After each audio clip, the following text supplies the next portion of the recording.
Hello everyone, I am Gagan Ladha, Director and Founder of SN Gate Academy, India's pioneer institute for providing e-learning classes for gate mechanical. And the person sharing screen with me is Mr. Tuplal Kumar Verma, and he has achieved All India rank 82 in Gate 2022 Mechanical Engineering branch. And he has been the student of SN Gate Academy, and he's having a wonderful journey and very inspiring journey. And I'm sure you will gain a lot from this particular interview. So make sure you watch this interview till the end, क्योंकि बहुत सी ऐसी tips और tricks आपको मिलेगी जो आपको help कर सकती है to achieve all India rank under 100. So first of all, Tuplal, welcome to SN Gate Academy, and first of all, thank you sir. I congratulate you from the entire team of SN Gate Academy for this wonderful achievement for achieving All India rank 82 in Gate 2022 exam. So first of all, we would like to know, हम सब ये जानना चाहेंगे टुकलाल कि किस तरह की तुम्हारी जर्नी रही है गेट प्रिपरेशन से रिलेटेड। हाँ, मैं बीटेक में 2015 में एडमिशन लिया था बीआईटी सिंदरी धनबाद में। फर्स्ट ईयर में तो कुछ पता नहीं था कि क्या होता है, नहीं होता है गेट। लेकिन जब सेकंड ईयर में हम इन किए, तो बहुत सारे सीनियर हम लोग को सजेस्ट किया कि गेट का प्रिपरेशन करना चाहिए। और मेरा कॉलेज में बहुत सीनियर थे जो पहले गेट से पीएचडी 1-2 हो जाते थे और कभी तो 3-4 भी पीएचडी में चल जाते थे। तो हम भी इंस्पायर हो के सेकंड ईयर से ही सोचे थे स्टार्ट कर देंगे। और हम कोशिश किए कि जितने भी बुक है, जैसे थर्मोडायनामिक मेरा थर्ड सेमेस्टर में था, तो थर्मोडायनामिक का सिंजेले बोर्ड से हम स्टार्ट किए थे पढ़ना। और वहाँ से हम बनाना स्टार्ट किए। बहुत सारा कंटेंट नोट्स हम कॉपी में बना लिए सिंजेले बोर्ड से। लेकिन हमको लगा कहीं न कहीं हम गेट के पर्सपेक्टिव से दूर जा रहे हैं। हम कुछ भी पढ़े जा रहे हैं, कोई एक पार्टिकुलर कांसेप्ट नहीं था मेरे पास। तो ये चीज़ हम थर्ड ईयर में हमको पता चला एसेंट गेट अकेडमी के बारे में। तो एसेंट गेट अकेडमी का हम पैकेज खरीदें, कोई दोस्त ही हमको बताया कि ये ले सकते हैं। उसके बाद हमारा सेमेस्टर भी बहुत आसान हो गया और इधर हमारा कंटेंट भी एक साथ जमा होने लगा। क्योंकि हम गेट के साथ फ़ोकस करते थे, तो पहले हम जैसे जो भी सब्जेक्ट है मेरा कमिंग सेमेस्टर में, उस सब्जेक्ट को अ, एसेंट गेट अकेडमी के वीडियो लेक्चर से हम बना लेते थे। उसमें हमारा सेमेस्टर कवर हो जाता था लगभग, जो नहीं कवर हुआ वो तो कवर कर लेते थे। और गेट को और ज़्यादा अच्छा करने के लिए क्वेश्चन को कवर करने के लिए हम बुक्स बनाते थे। क्योंकि मेरे पास इनफ टाइम था उस समय हमारे पास। तो जो भी एक अच्छा स्टैंडर्ड बुक था उसको हम सॉल्व करते थे। और इस तरह से हम 2019 में फाइनली अपीयर हुए थे गेट में। हाँ, हम टेस्ट सीरीज़ खरीदे थे कुछ, उस टेस्ट सीरीज़ को दिए और 2019 में अपीयर हुए। 2019 में हालाँकि मेरा गेट का रैंक अच्छा नहीं रहा और इस वज़ह से हम एमटेक जॉइन कर लिए, कुछ फाइनेंशियल प्रॉब्लम भी था, तो हम नहीं कंटिन्यू रख पाए। तो हमको लगा कि वहाँ से कुछ स्टाइपेंड से हेल्प हो जाएगा हमको। तो हम 2019 में एमटेक जॉइन किए आईएसएम धनबाद में। 2021 में हम वहाँ से पास आउट हुए और देखें कि एमटेक में कुछ ऐसा स्कोप हमको नहीं मिला। तो 2021 में भी हम कुछ प्रिपरेशन किए थे गेट का और उस वज़ह से हमको 997 रैंक मिला था 2021 में। एक प्रिपरेशन हम कंटिन्यू रखें 2022 के लिए और फाइनली हम 82 रैंक लाए। Great great great. मैं अभी तुमसे बात कर ही रहा था इसके पहले, तो मैंने ये जी, देखा कि बहुत ही इंस्पायरिंग जर्नी तुम्हारी रही है, बहुत ही हम्बल बैकग्राउंड से तुम हो, और एक बहुत अच्छा तुमने बहुत कंसिस्टेंसी के साथ इस चीज को तुमने जारी रखा। और ये यूजुअली ये मुश्किल इसलिए होता है क्योंकि हम 2-3 साल के बाद बहुत ज्यादा डिमोटिवेटेड फील करने लगते हैं। तो ये चीज तुमने खुद को किस तरह से मोटिवेट रखा इस पूरी जर्नी में? तुम्हारा कंटिन्यूअसली मैंने देखा कि स्कोर इंप्रूव हुआ है फ्रॉम 2019, आई थिंक 2600 तुम्हारा रैंक था, ऑल इंडिया रैंक 2600 आया था for the first time when you appeared for GATE, और उसको इंप्रूव करते करते तुमने अभी ऑल इंडिया रैंक 82 किया। सबसे पहले तो मैं यही जानना चाहूंगा कि जी। क्या वो फैक्टर था जो तुमको मोटिवेट रखा थ्रू आउट दिस 4 इयर्स, क्योंकि 4 साल एक लंबा पीरियड होता है, तो क्या किस चीज ने तुमको मोटिवेट रखा और किस तरह से तुमने अपना परफॉर्मेंस कंटिन्यूअसली इंप्रूव किया? Thank you for asking this question sir. Sir जैसे हम 2019 के बाद हम एमटेक जॉइन कर लिए। तो कहीं से हमारा ये पर्पस फिर नहीं रहा था सर कि गेट से ही हमको नो जॉब लेना है। और उसका वजह था कि 2019 में हम प्रिपरेशन बहुत अच्छा किए थे, ऐसा हमको लगता है कि हम अच्छा किए थे, बहुत मेहनत किए थे। हम बहुत सारा बुक भी फ़ॉलो किए, कंटेंट भी बनाए हैं, लेकिन हम वो उतना अच्छा मार्क्स नहीं ले पाए। तो जब हम आईसीएम धनबाद में एमटेक कर रहे थे, तो हमको लगा था एक समय के लिए कि शायद पीएचडी कर लें एमटेक के बाद। लेकिन जब हम ओवरऑल एनालिसिस किए तो हमको लगा नहीं कि पीएचडी बहुत दूर है, हमको कंटिन्यू रखना चाहिए प्रिपरेशन के लिए। तो हम जो भी एग्ज़ाम आते थे टेक्निकल का जैसे इसरो का आ गया था, एनएलसी सीआईएल वो सारे एग्ज़ाम का हम प्रिपरेशन कर रहे थे। तो कहीं न कहीं हमारा टेक्निकल रिवीज़न हो रहा था और जब हमारा लास्ट होता था गेट का लगता था कि अब गेट 1-2 महीना बचा है और उस समय कुछ नहीं रहता था तो फिर हम स्टार्ट हो जाते थे गेट के लिए। टेस्ट कोई ना कोई एक टेस्ट सीरीज़ ले लेते थे और उसको देते थे। और फाइनली इसी तरह से हमारा 2020 गया, 2021 भी इसी तरह से गया। 2021 में भी हम मेरा बहुत सारा एग्ज़ाम था, वही एग्ज़ाम ही मेरे को कंटिन्यू रखा। लेकिन फाइनली 2021 में हम ये किए कि सीरीज़ लगाएँ, टेस्ट सीरीज़ लगाएँ और जो भी हमारा कांसेप्ट रिवीज़न हो रहा था, कहीं न कहीं 2019 में जो किए थे, वहीं से हो रहा था। हम एक्स्ट्रा कुछ भी नहीं कर पा रहे थे।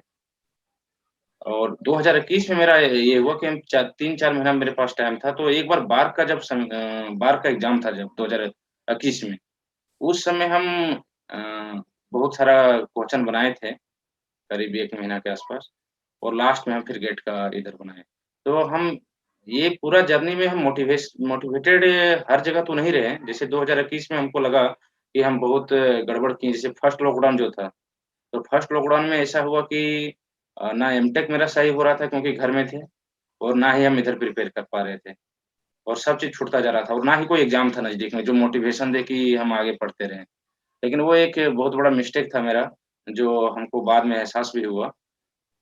तो फिर आरसीएफएल का एग्ज़ाम से वहाँ से स्टार्ट होता है अगस्त 2020 हाँ, 2020 अगस्त 2020 से स्टार्ट हुआ, जो लॉकडाउन लगा था फर्स्ट। उसमें आरसीएफएल का एग्ज़ाम था और हम वहीं से स्टार्ट किए पूरा फिर से पढ़ना और वो जो भी एग्ज़ाम आ रहा है, या तो हमको आता है या नहीं आता है, प्रिपरेशन कम है, ज़्यादा है, लेकिन हम फिर भी अपीयर में थे। 2020 में मेरा कोई भी एग्ज़ाम नहीं निकला था। एनएलसी आरसीएफएल कोई भी एग्ज़ाम नहीं निकला था। हाँ, जेपीएससी का एग्ज़ाम दिए थे हम एक झारखंड पब्लिक सर्विस कमीशन का असिस्टेंट इंजीनियर का, वो प्री निकला था मेरा। तो 2021 में उसका मेंस था और वो भी गेट से 15 दिन पहले मेंस का एग्ज़ाम था। तो हम पूरा प्रिपरेशन जेपीएससी का कर रहे थे 2021 में। लेकिन मीनवाइल ऐसा हुआ कि वो कैंसल हो गया। सेंटर में गए और 1 दिन पहले कैंसल हो गया एग्ज़ाम। तो फिर जो भी समय बचा हम उसके लिए गेट का प्रिपरेशन किए और उससे हमको करीब 1000 अंडर 1000 रैंक स्कोर किए थे 2021 में। लेकिन उसके बाद हमको ऐसा लग रहा था कि हम कर सकते हैं और कहीं न कहीं मोटिवेशन अब लूज़ नहीं हो रहा था क्योंकि बहुत सारे एग्ज़ाम हम दे दिए थे, तो हुँ। मोटिवेशन कहीं लूज़ ही नहीं हो रहा था और हम करते रहे कुछ ना कुछ। तो कहीं जॉइन भी किए हैं एक टीचिंग फ़ील्ड में कोई पॉलिटेक्निक कॉलेज था तो वहीं पर हम लेक्चर भी ले रहे थे। हुँ, कुछ हुँ। दिन वहाँ भी लेक्चर लिए लेकिन मीनवाइल हम कंटिन्यू रहे। मोटिवेशन एक तरह से ये था कि एग्ज़ाम मेरा धीरे-धीरे इम्प्रूवमेंट बहुत हो रहा था, उस वही मेरा मोटिवेशन था मेन। Right, right. ये बहुत ज़रूरी चीज़ हाँ, है कि आप अपना अपने लेवल पे आप इम्प्रूवमेंट देखते चलें। मैं सारे स्टूडेंट्स को ये मैसेज दे रहा हूँ कि जब भी आपको मोटिवेशन लूज़ होने लगे, आप कोई भी दूसरी एग्ज़ाम्स जिसकी प्रिपरेशन कर रहे हैं, तो उसके थ्रू आप जज करें कि आप में इम्प्रूवमेंट कितना हो रहा है या फिर टेस्ट सीरीज़ के थ्रू जज करें कि आप में इम्प्रूवमेंट कितना हो रहा है। ओके, तो ये एक बहुत ज़रूरी चीज़ रहती है। अगर आपको इम्प्रूवमेंट अपना होते दिख रहा है, तो over a period of time चीज़ें बहुत सही होती है। एक और चीज जो तुमने बताया दूसरा कि टीचिंग की जॉब भी तुमने की 2022 गेट प्रिपरेशन के पहले, 2022 गेट प्रिपरेशन के दौरान। तो किस तरह से तुमने टाइम मैनेज किया, क्योंकि बहुत सारे लोग वर्किंग प्रोफेशनल रहते हैं जो जॉब करते करते भी प्रिपरेशन करना चाहते हैं, तो किस तरह से तुमने टाइम को मैनेज किया और किस तरह की प्रिपरेशन स्ट्रेटेजीज तुम्हारी रही, थोड़ा सा शेयर करेंगे उस चीज पे। सर मेरा वर्किंग टाइम रहता था 9 से 4 9 टू 4 ओ क्लॉक 4 तो 30 ओ क्लॉक तो उसके बीच में तो हम ज़्यादा नहीं कर पाते थे कुछ, लेकिन फिर भी हम कोशिश करते थे मोबाइल में जो भी हो सके कंसेप्ट पढ़ना हो, तो कुछ और भी करना हो, ऑब्जेक्टिव क्वेश्चन जैसे पढ़ना हो तो मोबाइल में ही हम कर लेते थे। वहीं पर कभी भी टाइम मिलता था तो वर्किंग आवर के दौरान। उसके बाद जब हम आते थे रूम में तो करीब 1-2 घंटा तो हल्का-सा कुछ स्ट्रेस हो जाता था वहाँ, उस स्ट्रेस से उभरने में लगता था। तो 1-2 घंटा हम रेस्ट लेते थे, उसके बाद कुछ भी स्टार्ट करते थे पढ़ना। जैसे मान लेते हैं एग्ज़ाम नियर बाय एग्ज़ाम था मान लीजिए बार्क का, तो हम बार्क के लिए क्वेश्चन बनाना स्टार्ट करते थे, कहीं से भी। और मेनली हम फ़ोकस करते थे वही कंटेंट जो भी हमको मिल रहा था वहाँ से हम क्वेश्चन बनाते थे। तो जो भी समय मिलता था हम पूरी तरह से ये कोशिश करते थे कि उसका यूज़ हो। सबसे बड़ा फ़ायदा था सर संडे मिल जाता था हमको पूरा और वो संडे को हम पूरा यूटिलाइज़ करते थे यहाँ पर। तो इस तरह से हम वहाँ कंटिन्यू रहे और मैनेज तो सर हो जाता था। अगर एक था कि एग्ज़ाम निकालना है तो हमको लगता है कि हम बहुत बार जो काम दिया जाता था, वो पूरा तरीक़ा से अच्छा से ना करके, इधर हम मोबाइल से प्रिपरेशन करते थे जब लगता था कि नहीं एग्ज़ाम बहुत नज़दीक है। तो इस राइट। तरह से मैनेज किए थे। सामने हमारे लक्ष्य अगर रहे तो डेफिनेटली चीजें हमको हमारी अलाइन हो जाती है। और जो वर्किंग प्रोफेशनल्स के लिए एक चीज जरूरी है जो मैं हमेशा कहता हूँ कि आपको समय चुराना आना चाहिए। आपको अपने जॉब के बीच में से या फिर जब भी आपको टाइम मिले तो उस समय को आपको चुराना आना चाहिए। नेक्स्ट मैं ये जानना चाहूंगा टुकलाल कि 2022 का जो पेपर रहा है गेट 2022 का मैकेनिकल का स्पेशली वो थोड़ा सा टफ पेपर रहा है।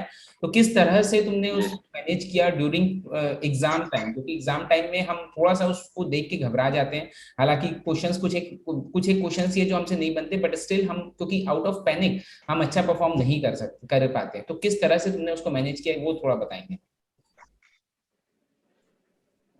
2022 में जैसा कि हम जानते हैं हल्का टफ पेपर आ गया था और हम इसके लिए प्रिपेयर ये सोचे तो नहीं थे लेकिन हालाँकि हम बहुत सारे टेस्ट दिए थे और इतना टेस्ट दिए थे कि हम जैसा कि हम बता चुके हैं कि हम 1 महीना 10-12 दिन मेरे पास समय था टोटल। मेनली जो हमको लगता है मेरा मेन टाइम था क्योंकि बहुत सारा दिन ऐसा गया है, जिस दिन हम फ़ोकस नहीं रह पाए हैं उसमें भी। तो वो पूरा दिन हम हमेशा मॉक ही दिए। कभी हम सब्जेक्ट वाइज़ नहीं दिए, कुछ सब्जेक्ट वाइज़ दिए हैं जिसमें वीक सब्जेक्ट था, उसको दिए हैं, लेकिन मेनली डेली 1 मॉक तो देते थे। शायद कभी-कभी छूटा है लेकिन डेली 1 मॉक देते थे। इतना सारा मॉक जो कंटिन्यू दिए थे, उसकी वजह से जब हम अपीयर हुए हैं, तो पहला क्वेश्चन तो हमारा सेट पेपर पेपर 2 था। पेपर 2 था और जब हम एप्टीट्यूड को सॉल्व किए पहले, तो हम मेरा क्या था कि हम शुरू से अटेम्प्ट करते थे, लेकिन ये नहीं था कि जैसे हार्ड आए तो उसको हम छोड़ देते थे, या तो मार्क को रिव्यू कर देते थे। तो पहले एप्टीट्यूड अटेम्प्ट किए, अच्छा ही था मतलब ऐसा नहीं लगा कि बहुत ज़्यादा टफ है। लेकिन जैसे ही हम अपना टेक्निकल सेक्शन में आए, पहला ही क्वेश्चन में ऐसा हुआ कि क्वेश्चन था लीनियर प्रोग्रामिंग का लेकिन वो लगा कि ट्रांसपोर्टेशन का है। रीज़न ये था कि लीनियर प्रोग्रामिंग को अरेंज कर दिया था टेबल फॉर्म में। वो सारा डेटा और हमको लगा ट्रांसपोर्टेशन का है और हम पहले तो ट्रांसपोर्टेशन सोच के पहले डेटा को हम सारा अपना नोट्स में मीन्स वो रफ पेज में नोट डाउन किए क्योंकि ट्रांसपोर्टेशन को क्वेश्चन सॉल्व करने के लिए नोट डाउन करना पड़ता है। अब उसमें मेरा 2 मिनट करीब बर्बाद हुआ था। अब उसके बाद हमको ये समझ में आया कि लीनियर प्रोग्रामिंग का है। अब जब क्वेश्चन सॉल्व भी करना स्टार्ट किए तो बहुत सारा इक्वेशन का इंटरसेक्शन आ रहा था। और इस वजह से हमको लगता है कि पहला ही क्वेश्चन में टेक्निकल में करीब 9 टू 10 मिनट मेरा चल गया था। हालाँकि हम सॉल्व किए, फिर भी कन्फ्यूज़ होके फिर भी हम सही आंसर मारे थे उसका। लेकिन 9 टू 10 मिनट चल गया था पहला ही क्वेश्चन में। तो इस वजह से हमको वहाँ एकदम पेशेंस लूज़ होने लगा था। लेकिन फिर हमको याद आया कि नहीं टेस्ट सीरीज़, फिर टेस्ट सीरीज़ में हम जैसे अटेम्प्ट किए हैं, एकदम बिना सोचे वैसे करते हैं। कोई हटा देते हैं कि हम गेट दे रहे हैं, भूल जाते हैं कि गेट दे रहे हैं और उसके बाद हम उसी तरह से हम अटेम्प्ट करना स्टार्ट किए। सारे हार्ड क्वेश्चन को स्किप कर रहे थे, इजी को ले रहे थे और जो भी लग रहा था कि नहीं सेकंड बार बनाना चाहिए उसको मार्क फॉर रिव्यू भी कर दिए। तो इसी तरह से हम लगभग लास्ट हम 40 नहीं 30 या 35 मिनट हम लास्ट में बचा पाए थे, इस तरह से। और 30-35 मिनट में बहुत ज़्यादा क्वेश्चन नहीं, लेकिन जो भी हुआ है, वो क्वेश्चन बहुत जल्दी और अच्छे-अच्छे क्वेश्चन जो बनने लायक था, वो बन गया था और हार्ड क्वेश्चन हम छोड़ दिए थे। तो इस तरह से हम अटेम्प्ट किए थे वैसे और फाइनली हमको लग नहीं रहा था कि अच्छा जाएगा, लेकिन जब मार्क्स आए तब भी नहीं लगा कि अच्छा गया है, लेकिन जब पता चला हार्ड है, तो ये फिर अच्छा हुआ। Right right. तो ये सबसे जरूरी रहता है कि पेशेंस उसमें लूज नहीं करना। और एक चीज मैं जो हमेशा कहता हूँ कि अगर पेपर टफ है तो सभी के लिए टफ है, अगर इजी तो सभी के लिए इजी है ना। और सबसे जरूरी चीज जो काम आती है, जो तुम्हारे केस में भी काम आई, वो है आपकी कितने आपने ईमानदारी से कितनी ज्यादा टेस्ट सीरीज दी है। क्योंकि वो टेस्ट सीरीज जब यस। हम देते हैं तो हमको एक उसका अंदाजा हो जाता है कि कौन से क्वेश्चन में हमको कितना रुकना है, कौन से क्वेश्चन में कितने क्वेश्चन को छोड़ के किस लेवल के क्वेश्चन को छोड़ के हमको आगे बढ़ना। सो आई थिंक वो एक बहुत बड़ा फैक्टर रहा था। मैं अपने व्यूअर्स को एक चीज बहुत इंटरेस्टिंग बताना चाहूंगा। मैं जब टुकलाल से बात कर रहा था रिजल्ट के बाद, तो उनकी मुझे टेस्ट एनालिसिस वाली जो पार्ट है वो बहुत अच्छा लगा। बहुत बार मैं अपने वीडियोस में बोलता भी हूँ, लेकिन बहुत से हमारे स्टूडेंट्स उस चीज को फॉलो नहीं कर पाते। तो टुकलाल, मैं तुम्हारे ही मुंह से सुनना चाहूंगा, आप हमारे व्यूअर्स को बताएं किस तरह से तुम्हारी टेस्ट एनालिसिस वाली प्रोसेस, क्योंकि मुझे ऐसा लगा तुम्हारी पूरी बातें सुन के मुझे ऐसा लगा था कि वही जो मेन फैक्टर है, वो सबसे बड़ा फैक्टर रहा है तुम्हारी सक्सेस में।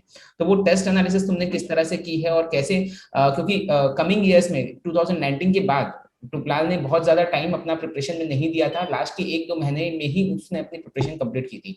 तो वो क्या चीज है आप उसी के मुंह से सुनेंगे। टुपलाल वो चीज हमको बताएं कि किस तरह से तुमने अपने टेस्ट की एनालिसिस की। जैसा कि हम पहले बता चुके हैं कि हम 2019 में फर्स्ट अपीयर हुए थे, तो उसके लिए टेस्ट सीरीज हम करीब 2019 का 2019 में अपीयर हुए थे, 2018 में ही खरीदे थे। 2018 का करीब मई अप्रैल में। तो जो भी टेस्ट सीरीज हम खरीदे थे, जो भी टेस्ट देते थे, वो एक हम पार्टिकुलर कॉपी में देते थे। एक पार्टिकुलर कॉपी में देते थे, और जो भी उसमें गलतियाँ हो रहा है उस कॉपी, वो हम दूसरा पेन से, दूसरा कलर से मार्क कर लेते थे वहीं पर। और हो सकता है पॉसिबल होता था सॉल्यूशन भी वहीं कर लेते थे, और वहाँ सॉल्यूशन नहीं हुआ तो जो भी ब्लैंक पेज है आगे उस पेज में करते थे। तो कहीं न कहीं पूरा 2019 का जितना भी टेस्ट सीरीज हम दिए, और हम जानते हैं कि जितना टेस्ट सीरीज लिए थे, हम सारा उसमें दिए। इससे हमारा 6 या 7 कॉपी करीब भर गया था, और सारा मिस्टेक मेरा उसी में लिखा हुआ था। और ये हम उस समय तो ये ज़्यादा बेनिफिट नहीं किया लगता है 2019 में, क्योंकि 2019 में 2018 के कंपेयर में डायरेक्टली हल्का टफ आ गया, क्योंकि उसके पहले बहुत कम ही, उतना टफ नहीं आता था। 2019 के बाद हल्का टफ आने लगा।